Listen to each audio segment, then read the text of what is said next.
बिस्मिल्लाहिर्रहमानिर्रहीम। अस्सलाम वालेकुम नाजरीन। सानिया सियालकोट की तरह अभी उसको कुछ महीने ही नहीं गुजरे कि एक और सानिया पेश आ गया। खानेवाल में एक आदमी ने कुरान मजीद की बेहुरमती की और उसको इलाके के लोगों ने डंडे और पत्थरों से मार मार के कत्ल कर दिया।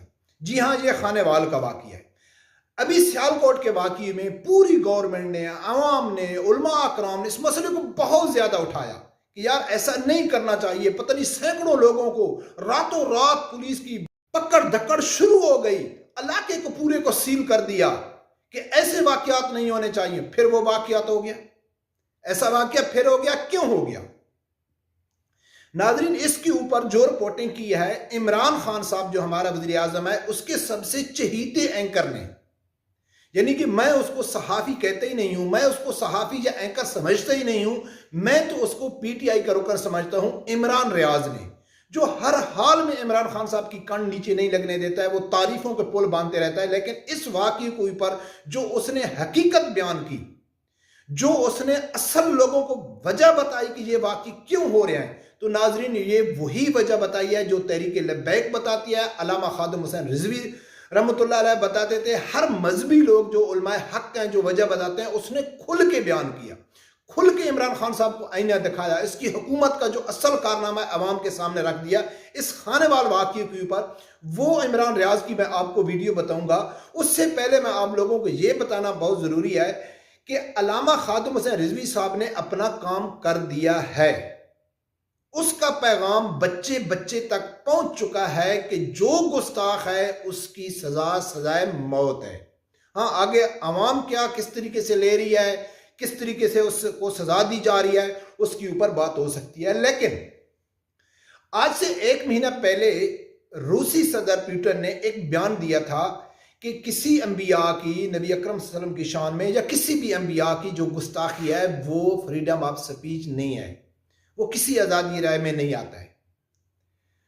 तो पीटीआई के जितनी भी अन्य मुकल्लद हैं उन लोगों ने इतना सोशल मीडिया में शोर मचाया, टीवी में जितने भी इमरान खान साहब की हुकूमत के सपोर्टर हैं, देखो इमरान खान साहब का बयानिया बोल रहा है, देखो इमरान खान साहब ने कहा था कि जो नबी पाक सल्लल्लाहु अलैहि वसल्लम की शान में गुस्ताखी करता है वो आज़ादी राय या फ्रीडम ऑफ स्पीच में नहीं आता है। इमरान खान साहब की बात हो गई है, पूरी दुनिया इमरान खान साहब से खड़ी, उसके साथ खड़ी हो गई है। यार कितना आवाम को ये गुमराह करेंगे। उस टाइम भी मैं वीडियो बनाई थी और मैंने कहा था कि सदर पुतिन के बयान की एक रत्ती बराबर भी कोई अहमियत नहीं है, जीरो अहमियत है। मसला यहां ये है ही नहीं कि अंबिया की गुस्ताखी करना आजादी राय है या नहीं है। पूरे दुनिया के मुसलमानों को छोड़ दो, पूरी दुनिया की जितनी पॉपुलेशन है उसमें हर मकतब फिक्र के आदमी है, हर नॉन मुस्लिम आदमी को भी सबसे अगर आप पूछेंगे कि किसी अंबिया की गुस्ताखी करना आज़ादी राय या फ्रीडम ऑफ स्पीच में आता है या नहीं आता है, तो उसमें 0.01% लोग होंगे जो कहेंगे कि ये आज़ादी राय में आता है, नहीं तो 99.9 लोग कहेंगे कि नहीं जी ये गुस्ताखी होती है। तो उसकी अहमियत नहीं है। बात जो असल करने की वजह है, जिसके ऊपर ज्यादा प्रॉब्लम हो रही है, उसके ऊपर कोई बात ही नहीं करना चाहता है कि भाई गुस्ताखी जो करेगा उसके साथ क्या होगा। उसकी एक ही सजा है, मनसब्बा नबी फक्तुलहू। लेकिन ये लोग 295C खत्म करने की कोशिश कर रहे हैं। नवाज शरीफ के दौर में कोशिश की गई, पीपल पार्टी के दौर में कोशिश की गई, इस हुकूमत में खुफिया तौर पर कोशिश की गई, यानी कि जो गुस्ताखी करेगा उसकी सजा खत्म हो रही है। तो फिर ये नारा कहां गया कि भाई जो नबी के सल्लल्लाहु अलैहि वसल्लम की शान में गुस्ताखी करेगा वो आज़ादी राय में नहीं आता है। मसला तो ये है कि करेगा तो लाजमी, कि नबी पाक सल्लल्लाहु अलैहि वसल्लम के दौर में भी होती थी। मसला ये है कि भाई उसकी सजा होनी चाहिए या नहीं होनी चाहिए, उनको सजा मिलनी चाहिए या नहीं मिलनी चाहिए। तो उस सदर पुतिन के बयान की मेरी नजर में कोई भी अहमियत नहीं है। नाज़रीन, सबसे पहले आप सुनो कि इस खानेवाल वाक़ये के ऊपर इमरान रियाज ने, जो इमरान खान साहब का खास सहाफ़ी है, वो क्या कहता है। फिर आगे तफसील से मैं आप लोगों के सामने और भी हक़ाइक़ रखूंगा। कानून की तरह सवाल यह है कि लोगों को कानून पे एतबार क्यों नहीं है। ये सियालकोट इंसिडेंट के बाद कहा गया था कि मैं, इमरान खान ने कहा था आइंदा ऐसा वाक़या नहीं होने दूंगा। कुरान पाक की बेहरमती से अब तमाम मुसलमानों के दिल दुखते हैं।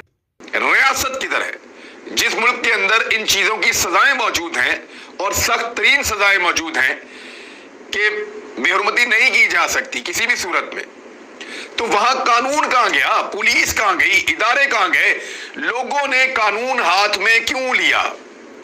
ये रियासत है, इस्लामी रियासत है, इस्लामी कवानीन है, मर्जी के कवानीन मौजूद है जो मुसलमान चाहते हैं, तो उनकी मौजूदगी में लोग हाथ में कानून को क्यों ले रहे हैं और कानून कहां सो रहा है? ये बड़ा सवाल है।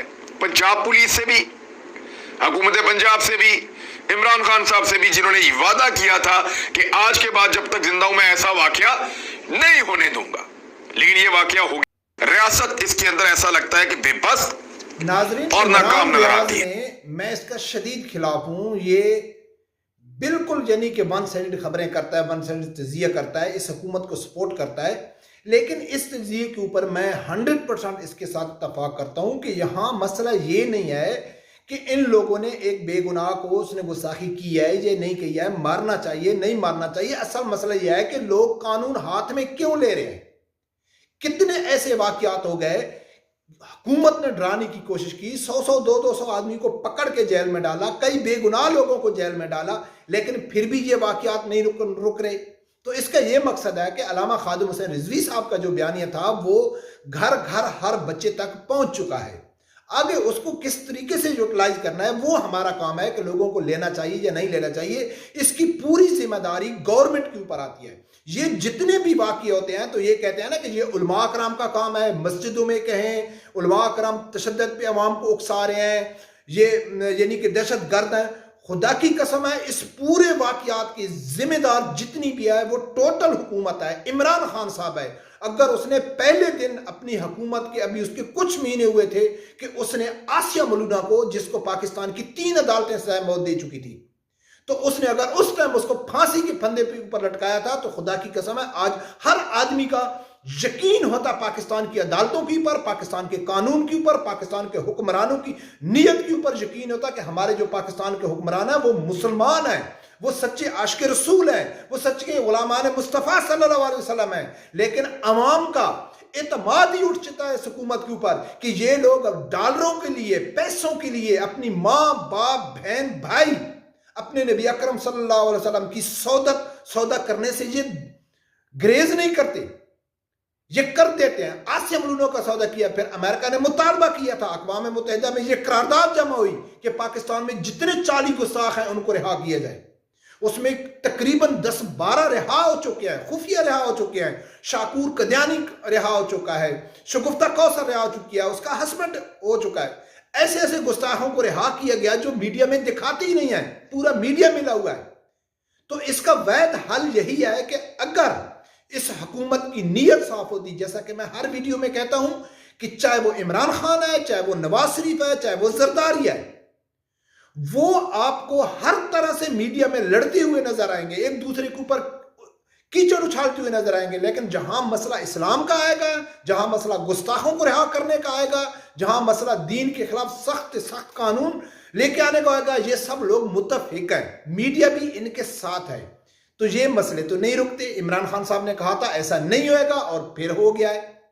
तो इसकी पूरी जो जिम्मेदारी है ये हमारे हुक्मरानों के ऊपर जाती है, कानून के ऊपर जाती है, अदालतों के ऊपर जाती है। और मैं अदालतों में इसको बिल्कुल गलत नहीं कहता हूं कि जो आसिया मलूना को रिहा किया गया था तो इसने कहा था, इमरान खान ने भी कहा था बीबीसी को इंटरव्यू देते हुए, वफाद चौधरी ने भी कहा था, ये तो कमेंट्री अदालत की थी, फैसला तो रियासती था, हमने छोड़ा है, किसी की जुर्रत नहीं थी। तो आज बात करते हैं कि यार उलमा कराम इनको खराब कर रहे हैं, लोग हाथ में कानून ले रहे हैं, अब कितनों को फांसी लगाएंगे, कितने खानदानों को जेल में डालेंगे, लेकिन जो हकीकत है वो तो सामने रहेगी। तो आप ऐसा करें, आप डॉलर लेके छोड़ते जाएंगे और लोग ऐसा करते रहेंगे, फिर इल्जाम लगाएंगे उलमा कराम के ऊपर।